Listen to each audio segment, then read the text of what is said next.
ou ligue 2725-0878 e conheça todas as soluções inteligentes que oferecemos. Proteus, qualidade reconhecida e certificada ISO 9001-2015.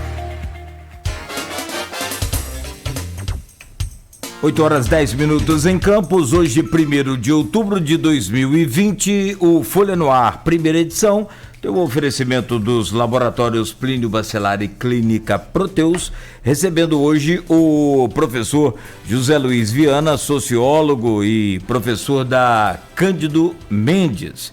Nesse bloco, Aloysio, você já pautou aqui a crise financeira em Campos, alternativas, enfim, a análise aí mais profunda e bem técnica do professor e sociólogo Zé Luiz Viana. Mas se você me permitir, eu gostaria de colocar um assunto sobre essa questão de sociologia, só para abrir esse bloco, se for possível, senão no meio bloco ou no final, que é uma questão que a gente tem visto muito nas redes sociais sobre, e o professor falou agora há pouco que a humanidade está em extinção. Talvez tenha relação com o que eu vou perguntar. A sociedade deu errado? Não era esse o plano para que a sociedade pudesse ser uma sociedade civil devidamente organizada, professor? Olha, Cláudio, a pergunta que não quer calar e que tem várias leituras aí, né? Então, sem entrar no plano religioso, né? Para a gente não ser acusado de blasfemo, né? Me parece que enquanto um projeto da natureza, vamos dizer assim, para ficar no terreno do professor Sofiati, né? Me parece que num projeto da natureza, o homem é uma espécie que vamos dizer assim, de resultado de um conjunto de fenômenos que gerou essa espécie que é declarada como espécie inteligente, né, mas que é apenas uma forma de inteligência, né, ela se tornou com o tempo hostil, né, porque a sua capacidade de dominar outras espécies, né, de extrair da natureza e dos animais, aí, dos vegetais e dos animais, meios de sobrevivência, passou de mais um elemento da natureza que interage para sobreviver e se reproduzir com os demais elementos, mantendo um certo equilíbrio, né, se tornou um predador. E essa predação se volta contra ele. Então, a gente falando assim, a humanidade está em extinção, é uma declaração muito... não corresponde ao que pode ser a verdade. A verdade pode ser o seguinte: a nossa espécie, enquanto a entendemos como tal, ou seja, do jeito que nós somos hoje, ela tende, né, e já estamos passando da hora de barrar esse processo predatório e autodestrutivo, ela tende a se transformar, no mínimo, porque nós também não temos condição de dizer que ela vai acabar, né? Como alguns dizem, né, vão sobreviver só as baratas e os ratos, ou na verdade a espécie humana também vai passar por um processo adaptativo, ou então a capacidade, como diz o professor Sofiati, a capacidade infinita do ambiente se recompor e se transformar, mesmo que seja algo que, do ponto de vista do que a gente conhece hoje, a gente pode dizer assim, que vai ser alguma coisa horrorosa, mas um ambiente, um novo ambiente vai ressurgir, e nesse novo ambiente, se a espécie humana sobreviver, não sei como é que ela será. Pode ser uma espécie totalmente transformada e adaptada ao grau de monóxido de carbono, enfim, uma série de elementos que podem produzir a nova espécie humana, né? Mas provavelmente será bem diferente do que nós conhecemos como hoje, né? Até porque eu costumo dar o seguinte exemplo, né? Se você remonta ao surgimento, vamos dizer assim, né, na África, como é hoje estabelecido, da espécie humana como a gente conhece hoje, se você pegasse aquele ser e transportasse para o mundo de hoje, ele morreria provavelmente do ar que se respira. E, no entanto, cá estamos nós respirando esse ar, e de certa forma até muitos saudáveis do ponto de vista de nem precisar de remédio, atravessar a vida e morrer sem precisar ser medicado ou produzir grandes doenças. Então, essa capacidade adaptativa nos dá uma ideia do que pode vir a ser daqui a alguns milhares de anos, porque se você pegar um exemplar de hoje e levar para os milhares de anos atrás, 50 mil anos atrás, colocar naquele mundo, ele não sobreviveria. Se você pegar, e é a mesma espécie, né? Então, se hoje a gente é capaz de sobreviver nesse grau de composição do ar, da água e da terra e dos alimentos, a gente não sabe o que vai ser da gente daqui a alguns anos, né? Tem aqui vários comentários no stream, vocês já se referiram alguns deles. Marcos Valério da Silva: Luísa, não é saudosismo, os homens de Tempra aparecem-me, ao serem forjados no ato contínuo, absorveram tudo e nos deixaram destemperados. Está falando da referência que eu fiz a João Peixoto e a sua geração, do pós-Segunda Guerra Mundial, né? Sandra Teixeira dos Santos: que bonito, meu professor, voltar como voluntário, meus respeitos. Está falando do fato de Zé Luiz ter voltado, após ser coordenador da UF Campos, diretor da UF Campos, ter voltado a ela na condição de professor voluntário, e Zé Luiz, além de tudo, da envergadura intelectual, ele tem essa coisa mesmo franciscana que o torna ainda mais admirável do que já é. Pode ser também, viu? Pode ser também, Luiz, que eu comentei, pode ser também o que eu comento às vezes com amigos meus, é o seguinte: depois que eu aposentei, eu descobri que eu não dou para mais nada na vida, a não ser dar aula e ser professor. Então, por questão de sobrevivência, por amor, obviamente, amor, paixão, voltei a ser professor de novo, mas não sirvo para mais nada, eu acho, não, na vida. Entendeu? Então, estamos aí, continuando.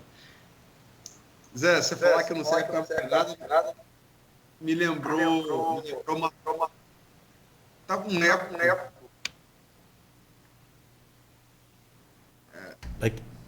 Tá ouvindo? E agora parou. Parou. Bom. Me lembra, Zé falando que não serve para mais nada, só para ser professor, me lembra o grande poeta Manuel de Barros, poeta pantaneiro, né? Aliás, adjetivo que ele não gostava.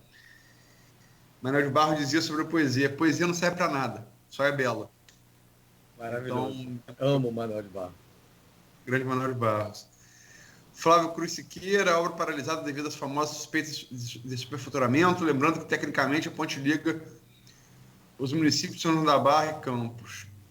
Mário Terra Areias Filho, que o Zé Luiz citou, professor Zé Luiz, uma das cabeças pensantes da nossa combalida Campos do Goitacazes. Concordo de número e grau. Mário Terra, Mário Filho. Bom dia, Noêmia, já falei a pergunta dela.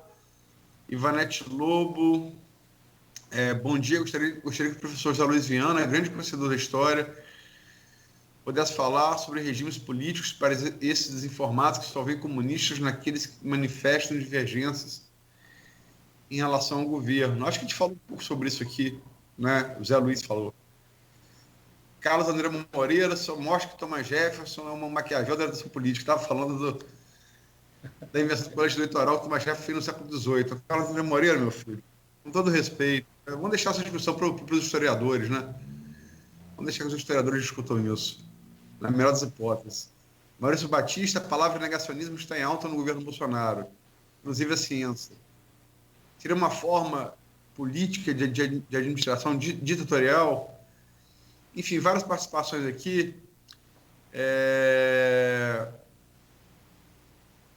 Zé, vamos partir para o assunto para esse bloco. Inclusive, você já foi, desses 11 painéis que a Folha fez, você foi entrevistado, acho que de trás para frente, no quinto ou sexto último deles, publicado a 22 de agosto de 2020, na Folha da Manhã, junto ao advogado Cleber Tinoco, ao economista José Alves Azevedo Neto e ao empresário, presidente da CDL Campos, José Francisco Rodrigues. E você falou como sociólogo. Esse debate ele tem várias vertentes, né? Muitas vertentes, mas a pergunta aí é a mesma. Eu já fiz a você por escrito, eu repito aqui agora, né? Não pessoalmente, então, mas enfim, ao vivo e oralmente. por obrigação legal, o município tem que enviar a proposta de LOA, lei orçamentária, no ano anterior, né, ao orçamento. Então, estamos em 2020, o governo Rafael mandou para a Câmara uma projeção de orçamento de 1,7 bilhão. Né? Dentre essas várias entrevistas que eu fiz, eu vi também muitas pessoas de economia, de finanças, e um economista respeitabilíssimo, que é o Alcimar Chagas, né, que acompanha muito essa coisa de economia local, da região, não só de Campos, ele é muito dado. Ele falou que ele projetou que, em 1,5 bilhão. Projeção considerada, entre aspas, otimista, por outro economista, Roberto Rosendo, que é seu sucessor como diretor da UF Campos, né? Cargo que você já ocupou, e também economista, especialista da área. Quer dizer, vamos colocar aí 1,7, 1,5 menos, está entre isso, 1,7 e 1,5 para menos. Mas desse 1,7, 1,5 menos, o certo é que 1,1 bilhão já está comprometido só com folha de pagamento.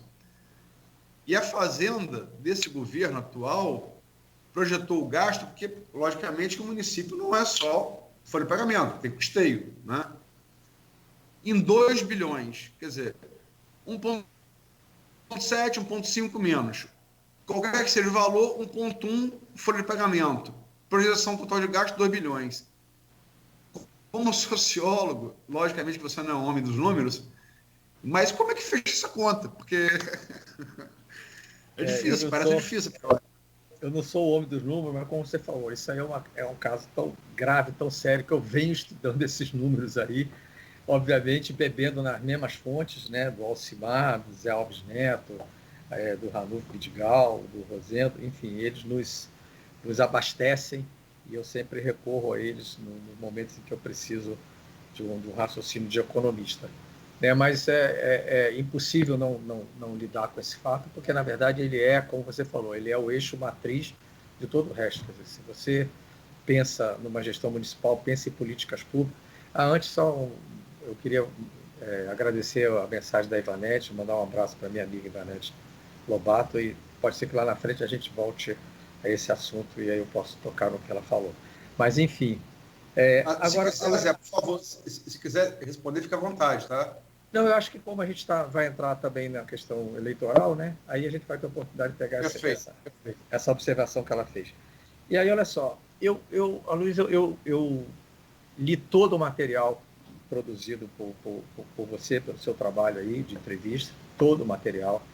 Enfim, também estou me debruçando sobre isso, cheguei a escrever pequenos artigos sobre isso, no boletim Petróleo Royalties Região lá da Cândido Mendes, e eu orientei, inclusive, dissertações de mestrado sobre essa questão. Venho refletindo sobre ela há muito tempo, porque, né, a gente vem prevendo essa situação de tragédia que a gente atravessa hoje aqui na região há muito tempo, né? Inclusive, lá o mestrado da Cândido foi formado em função da economia do petróleo para contribuir para que a gente compreendesse melhor isso e pudesse lidar melhor com a economia do petróleo aqui na região.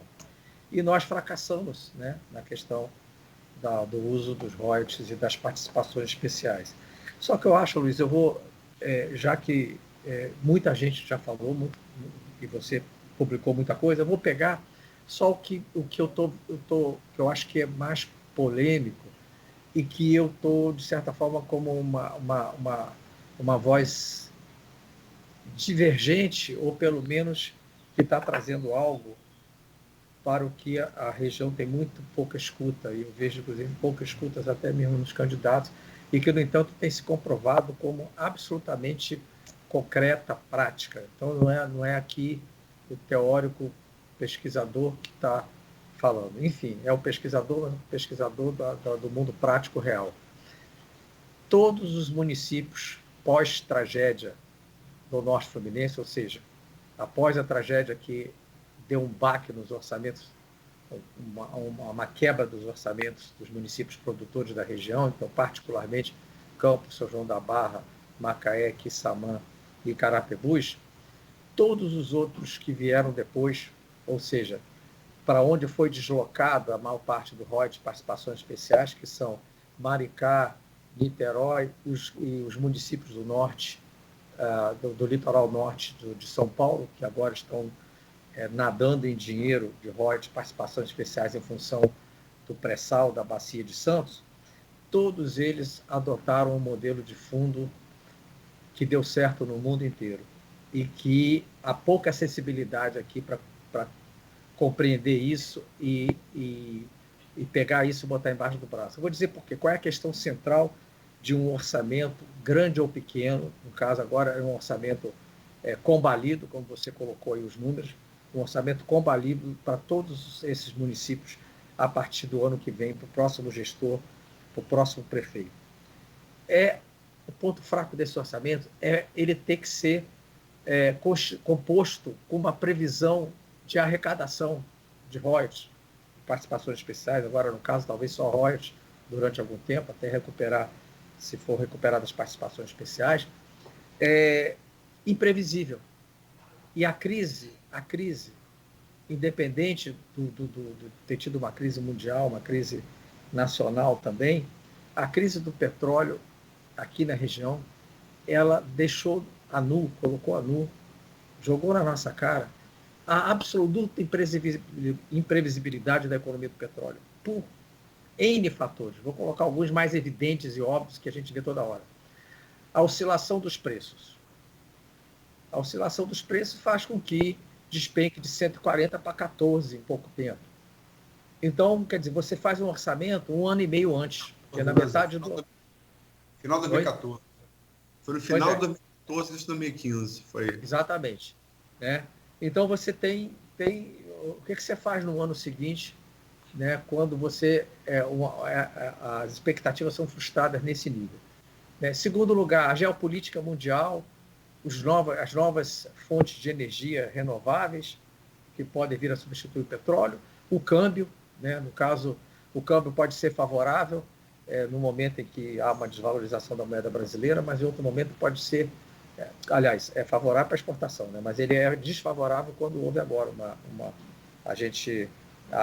uma parcela do petróleo que a gente consome ainda é importada, né, para efeito das refinarias que a gente tem, enquanto a gente também exporta, hoje é exportador de petróleo, né? Então você tem esse conjunto de elementos que tornam... Isso não vai mudar. E parece assim que há uma fantasia, uma ilusão de que nós vamos ter em algum momento uma certa estabilidade nas previsões capaz de dar segurança a um orçamento que é planejado para a renda. O que esses municípios fizeram, que é o que a Noruega fez, o Alasca, a Holanda, a Escócia? O que eles fizeram? Um fundo, tipo um fundo poupança. Ou seja, esse dinheiro ele vai para o fundo. Varia muito a concepção de fundo de cada um deles, né? Você pode estabelecer, por exemplo, para você não ter problema de imprevisibilidade, se está previsto aí 500 milhões por ano que vem de royalties, participações especiais, você destina 400 milhões para o fundo e trabalha com 100 milhões.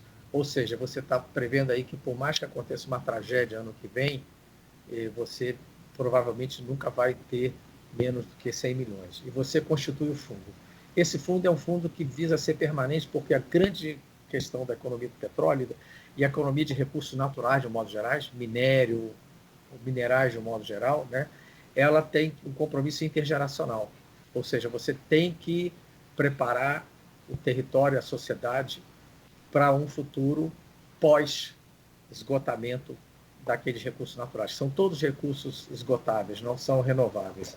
Então, você tem que pensar, e a única forma de você garantir isso é você ter um fundo permanente, porque esse fundo ele é investido, né? Ele é investido e, de preferência, de forma conservadora, né?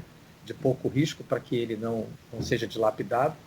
E você estabelece no orçamento, ao invés de você estabelecer no orçamento uma previsão de arrecadação, você prevê no orçamento a possibilidade de recorrer ao fundo em casos de emergência, em casos de políticas públicas fundamentais nas quais você tem um déficit, e você estabelece no orçamento percentuais que são que você pode acessar ano a ano do fundo para poder fazer vista as despesas e as políticas que são essenciais.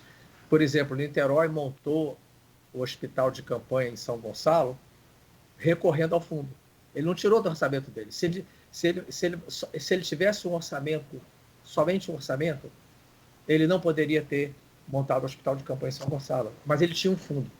Bem, mas qual é a questão que fica no ar aí, que também é óbvia que provavelmente todos me fariam nesse momento? É o seguinte: tá bom, só que nós vamos iniciar a gestão futura com um rombo.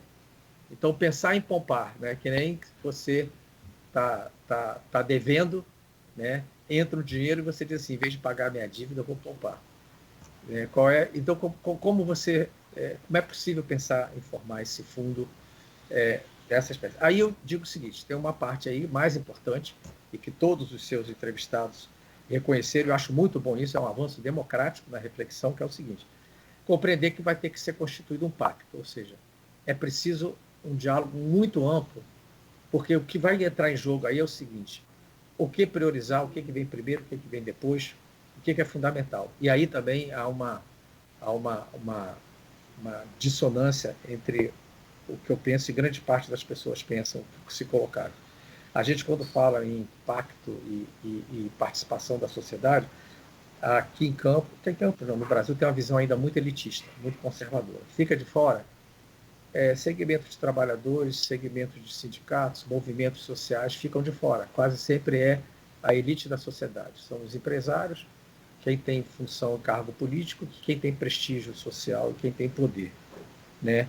E aí, quando eu falo um pacto, é um pacto que tem que incluir segmentos que nunca são incluídos, nunca foram incluídos, e que tem que ter peso político e poder de influenciar nas decisões, porque aí as prioridades vão ser influenciadas por prioridade da maioria.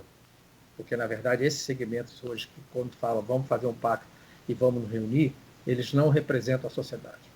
A maior parte, o grosso da sociedade é formado pela população mais pobre, pela população que vive exclusivamente do trabalho e que sofre questões salariais e de sobrevivência imensas, e que tem uma cidade hostil a ela. A cidade é hostil a ela na mobilidade, no transporte, na segurança. Então, nós temos que romper com essa hostilidade da cidade em relação aos cidadãos, essa segregação que divide a cidade, né? Como o Zoeli Ventura falou do Rio de Janeiro, cidade partida. Nossas cidades são cidades partidas, segregadas, segmentadas, em que quem não se beneficia dos serviços públicos e da infraestrutura urbana, ele não tem só um déficit de serviço, não. Ele é excluído, ele é marginalizado, ele está fora. É uma população que às vezes você chama para reunir e diz assim: eu adoraria reunir, mas eu não posso, porque eu não tenho dinheiro para pagar o ônibus da minha casa para uma reunião que vai discutir meus assuntos. Vai me beneficiar. Nem o direito de ser beneficiado eu tenho, porque eu não tenho o dinheiro do transporte. E aí, Aloysio, então, primeiro ponto, a questão do fundo, segundo ponto, a questão do pacto, e aí eu vou para uma outra questão. Como também pensar isso, ou seja, a possibilidade de você estabilizar o orçamento, montando ele só com um percentual da previsão de ROI de participação. O restante que entrar vai para um fundo. Um fundo em que, por lei, você não pode utilizar ele de uma vez só. E qual o sentido dele nessa conjuntura? Aí eu trago um outro elemento também, o que a pandemia vai deixar de legado para o próximo prefeito? Essa questão candente hoje em torno da discussão da renda Brasil, enfim, da renda da cidadania, né, que seria a questão da transferência de renda. Que é o seguinte: aumentou imensamente o número de desempregados, o número de subempregados, o número de precarizados, o número dos sem renda nenhuma, o número de informais, ou seja, uma parcela que alguns estimam ser até a maior parte da população, mas não tendo a estatística, eu posso dizer sem medo de errar, que fica em torno da metade da população, pelo menos, tem problemas de sobrevivência, tem problema de fome, de trabalho, de salário, tem problema de renda, tem problema de fome, tem problema de renda. E no município isso também se manifesta. Então, o que significa para o próximo prefeito ter essa realidade? Isso interfere em todas as questões que os seus entrevistados colocaram. Isso interfere o seguinte: então tá bom, então o novo prefeito assume a prefeitura e ele tem a concepção de que não há outra medida a tomar a não ser o ajuste fiscal, cortar despesas, né, cortar investimentos, cortar despesas, enxugar a máquina. E aí como é que você vai bancar demissão do excedente, e eu não tenho dúvida que tem excedente no funcionalismo municipal, numa conjuntura que quem está do lado de fora está passando fome, desempregado, e você vai ter a responsabilidade de jogar mais alguns milhares na mesma situação. Por que na mesma situação? Porque eles vão sair e vão para o mercado de trabalho que não tem oferta. Nós estamos com 13 milhões e 700 mil desempregados no Brasil, o maior índice de desemprego da história do país, sem contar a informalidade e a precarização do trabalho. Entendeu? Então você tem o novo prefeito, quer dizer, aí já dá para perceber que eu não vou ter condições de apresentar soluções concretas. Eu acho que a riqueza que está sendo esse trabalho que você está fazendo, e eu tive o privilégio de ler todo o material, e aí é riquíssimo, foi muito bom para mim, porque tem pontos de vista e perspectivas e ideias que não passaram pela minha cabeça. A diversidade dos seus entrevistados possibilitou isso, né? Foi muito bom para mim. Inclusive, vários me convenceram de algumas coisas, eu fui convencido, aprendi com várias opiniões, né? E acho que essa abertura tem que existir. E senti que quanto mais caminhava agora para o final, mais seus entrevistados estavam trazendo a questão do pacto, da abertura e da dificuldade de chegar com soluções claras e nítidas na conjuntura atual. Né? Então, as questões que são como você compor um orçamento que diz respeito ao fundo, a questão de como definir por onde começarem as prioridades, que é a questão do pacto, e depois, concretamente, como lidar com o excesso da folha, como lidar com a ausência com a queda de arrecadação também, que Zé Alves Neto mostrou que houve uma queda também da arrecadação das receitas próprias, né? E com o endividamento. Um dos seus entrevistados, na última agora, falou em ser criativo. Não sei se foi o único, não me lembro, você depois me lembra aí, se você lembrar. Então, vai ter que exigir criatividade. E aí, criatividade deixa de ser uma palavra aí poética e passa a ser uma palavra que diz respeito muito a uma coisa pé no chão. Para dar conta disso, vão ter que tirar leite de pedra, tem que ser muito criativo, tem que contar. Aí a questão do pacto é fundamental. O prefeito não pode chamar a si a responsabilidade sozinho, que ele não vai dar conta. Entendeu? Então, como você maneja a arrecadação própria, que envolve, como você falou, tem várias vertentes na arrecadação própria, como você otimizar a arrecadação no que já existe, informatizando, mantendo a base de contribuintes permanentemente atualizada por digitação, como ter uma única base de informações e de dados dentro da prefeitura para que todas as secretarias tenham acesso às mesmas informações, ela não fique com o secretário de plantão ou com aquele funcionário antigo que tem a memória. Isso tem que ser digitalizado, informatizado, como vários dos seus entrevistados já colocaram. Como você melhora a sua arrecadação sem aumentar impostos, através de um conjunto de expedientes que é possível. Como você recorre, também seus entrevistados falaram nisso, a todas as transferências estaduais e municipais que você tem, sei lá, do ICMBio, do ISSQN, enfim, de uma série de repasses de fundos federais que você pode acessar. Como você renegocia a dívida, porque, veja bem, em situação de emergência como essa, todo gestor tem que chegar para os seus credores e dizer, principalmente a dívida da venda do futuro, que é com o banco. E bancos são os que estão melhor em toda a situação de crise, os bancos estão bem. Eu dizer o seguinte: olha, você sabe, vamos olhar aqui nos olhos um do outro e dizer o seguinte: você sabe que ninguém pode pagar hoje, você sabe. Não sou só eu que não posso, não. Sua carteira aí deve estar totalmente no vermelho.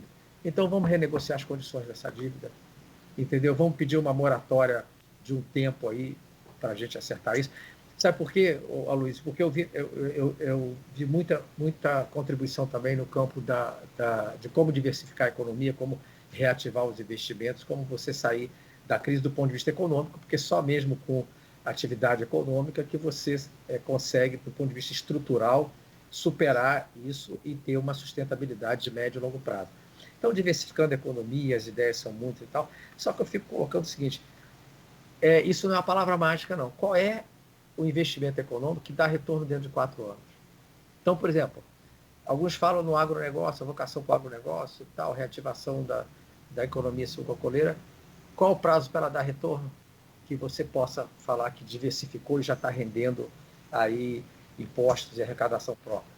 Que atividade hoje você pode investir? Aí tem um outro problema que eu tenho também encontrado muito pouco eco, mas que é também outra coisa que bate na nossa cara, que é o seguinte. Nós temos 2.000 famílias produzindo na agricultura familiar, a maioria em agroecológica, um cinturão verde maravilhoso, que onde existe isso em Minas e São Paulo, ninguém virou as costas para isso, pegou e fomentou isso, reproduziu, multiplicou, otimizou, que pode abastecer a região e gerar impostos, porque o poder de multiplicação de uma economia agrícola de alimentos, que é a questão da segurança alimentar, é o seguinte, vai gerar uma cadeia de circulação de mercadorias, de transporte, de pontos de venda, que vai gerar arrecadação própria para a prefeitura. Sem contar que a legislação que induz a compra para órgãos públicos de pelo menos 30% da produção agrícola familiar local, entendeu? Já é uma economia para a prefeitura naquilo hoje que ela compra fora. Entendeu? Então, isso aí, de cara, você tem aí 10 mil empregos imediatos.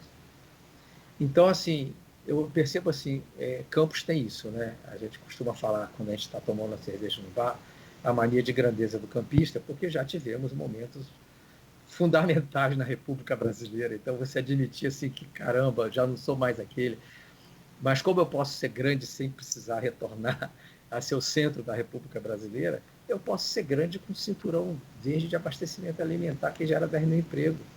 Sem contar que eleitoralmente para esse prefeito, entendeu? É fundamental. Então, e isso não nega, o agronegócio não nega nada, isso não é incompatível com nada. Isso não estou falando aqui em avançar em terras que produz cana, que tem a pecuária, ou que pode vir ser ocupado com algum produto do agronegócio. Não se trata disso, se trata do seguinte, o que está hoje, é como se você assim, tira uma foto do que está hoje e o que temos hoje, 10 mil empregos.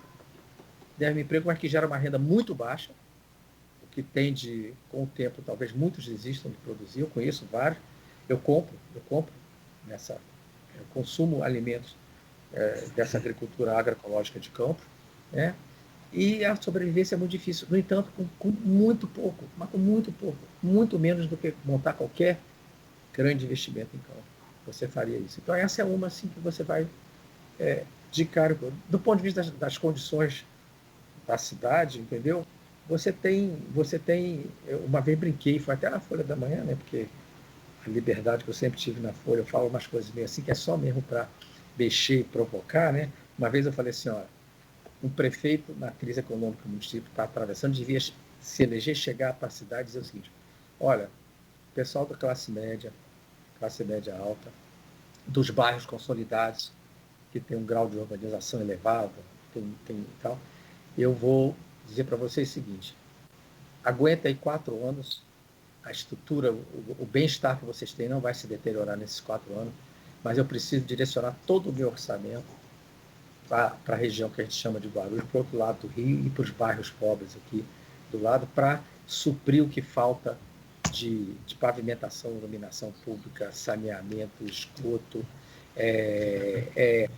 melhoria das habitações. Tem uma lei federal que diz que o município deve montar equipes técnicas que vão nessas habitações subnormais que o IBGE detecta, né, que não tem condições mínimas de higiene ou de habitabilidade, moram 15 pessoas numa sala e não tem banheiro, ou o banheiro é precário.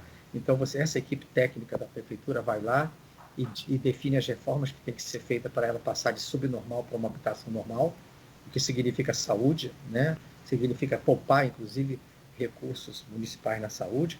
Bota essa equipe técnica a serviço da população mais pobre, faz o projeto e entra com os elementos ali, que pode ser mutirão, contribuição, crowdfunding, ou pequenos recursos municipais, ou doações, ou o que for, e você, de repente, em pouco tempo, em 4 anos, você não tem mais habitação subnormal no município. Olha só, do ponto de vista, vamos dizer assim, de um prefeito bem intencionado, ele descobre caminhos, em 4 anos, mesmo administrando a crise, que ele nunca mais deixa de se reeleger ou fazer seu sucessor, entendeu? Porque o que é uma população se ela não tiver mais habitação subnormal? O que é uma população de 10 mil pessoas que estiverem vivendo da renda da agricultura familiar e das pessoas que vão ganhar com o transporte, com os pontos de venda e com as feiras? Entendeu? Isso é um pacto absurdo. E porque parece que eu estou pensando pequeno, né? Assim, em vista de alguns entrevistados seus, pode dizer o seguinte: olha, a gente pensa grande e esse cara pensa pequeno. Mas talvez eu esteja sendo o mais realista de todos eles, porque eu estou dizendo, eu só estou falando de coisas a partir do que já tem, porque não vamos ter, nesses 4 anos, condições de ter qualquer investimento que não... Olha, o Porto do Açu começou a ser construído em 2007, começou a funcionar em 2014. Uma indústria que entra em Campos agora vai levar no mínimo 2 anos para render para o município. Porque aí nós estamos pensando na administração municipal. Ou seja, para gerar IPTU, ISS, enfim, uma série de negócios. Então, eu acho assim que é porque eu acho que o campista tem muita dificuldade de vestir a crise. O que significa essa crise? Eu falo, eu alardeio, mas eu não internalizo ela. O que é estar no bico do urubu, desculpa a expressão? É pensar formas de sobrevivência na administração. A gente falou de sobrevivência da população, eu estou falando de sobrevivência do prefeito. Sobrevivência da administração municipal é dizer o que eu tenho. Eu digo para meus alunos o seguinte: é olhar para o espelho e ficar horas e horas se olhando e dizer assim, meu cabelo não é tão bonito quanto eu achava, minha pele não está tão legal quanto eu imaginava, eu já tô torto aqui no ombro, estou meio caidaço, quando eu olho de perfil assim, meu ombro está caído e tal. E aí você vai tomando pé de você mesmo, ao invés de ficar com a autoimagem assim, sou maravilhoso, fui o maior do império, produzi o presidente da República, primeira escola técnica do Brasil, primeira área de iluminação pública, maior produtor de cana, já fui de doce, maior produtor de petróleo, e isso não te dá futuro no momento. Isso tem que ser resgatado e valorizado, mas isso não te dá futuro, porque o presente é olhar no espelho e dizer, caramba, eu estou roto, a minha blusa, eu nunca me olhei no espelho, mas essa blusa está rasgada, e eu nem reparei. É isso, assim, em linhas gerais, se eu me fiz entender. Zé, são 8h48, tem um último bloco ainda, temos que acabar a zona, só para registrar aqui participações. Acho que se fez entender sim, do meu ponto de vista, sim. E é bom que você já me antecipou a pergunta que seria a seguinte, que seriam alternativas. Você já colocou quais são elas. Uhum. Guilherme Vasconcelos, o professor é uma importantíssima referência para entender o município e a nossa região, sempre bom ouvi-lo. Renato Gonçalves dos Santos faz uma pergunta: José Luiz, como direito da cidade teria que ser pensado nesse cenário de eleições municipais, que é o nosso próximo bloco. Professora Graciete Nunes, bom dia. Debate de excelente qualidade. Grande abraço ao professor José Luiz, ao Cláudio Nogueira e ao Luísio. Obrigado, Graciete. Sileno Martinho, grande abraço, professor José Luiz Viana. Outro colega do magistério, Ricardo Antônio Machado Alves. Ótima entrevista, sempre muito bom ouvir o professor José Luiz Viana. Enfim, Jefferson Barreto, abraço grande, Zé Luiz. Enfim, mas vamos aí, inclusive pegando como gancho a pergunta da nossa telespectadora, né? Uhum. Vamos partir para o próximo bloco e falar sobre a eleição municipal. Vamos lá. Ok. Vamos lá então, professor. São 8h49. A hora passa rápido. Conversa boa. São... aqui na Folha 8h50 agora, oferecimento dos laboratórios Plínio Bacelar e Clínica Proteus. Voltamos em instantes. Quando se pensa em exames laboratoriais,